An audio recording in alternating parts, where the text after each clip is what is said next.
The Haunting of St. Agnes Asylum. The events I'm about to recount are etched into the very core of my being, a nightmarish chapter in my life that defies reason and explanation.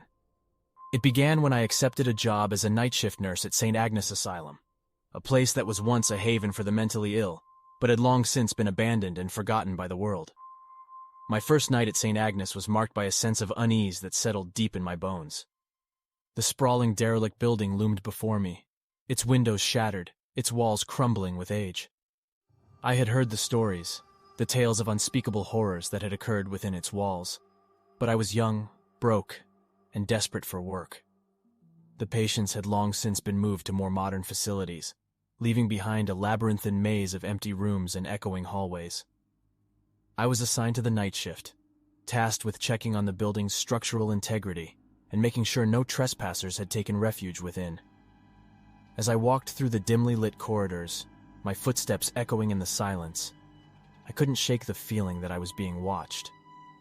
Shadows danced at the edges of my vision, and strange sounds, whispers and muffled cries, seemed to emanate from the very walls themselves. On my second night, as I patrolled the upper floors, I heard footsteps echoing from the floor above. I froze, my heart pounding, and listened intently.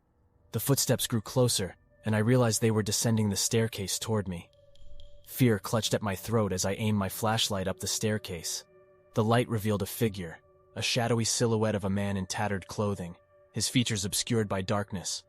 I stammered, demanding to know who he was and what he was doing there. No answer came, but the figure continued its relentless advance, moving with unnatural speed.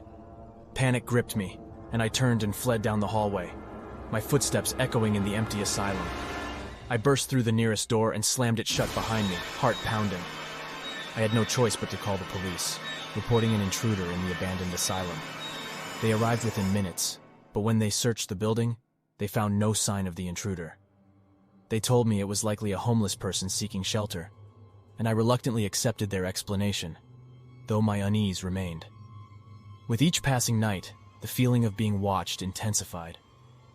Strange occurrences became a regular part of my routine. Flickering lights, disembodied laughter, and whispers that seemed to emanate from the very walls. I questioned my sanity, fearing that the solitude of the asylum was driving me mad. One night, as I patrolled the lower levels, I entered a room I hadn't explored before. It was a small, windowless chamber with crumbling wallpaper and a single rusted bed frame in the center. As I entered, I heard a faint, pitiful sobbing. My flashlight revealed nothing, but the sobbing grew louder and more desperate. "Who's there?" I called out, my voice trembling. The sobbing continued, but now I could hear words, a mournful lament of despair and suffering.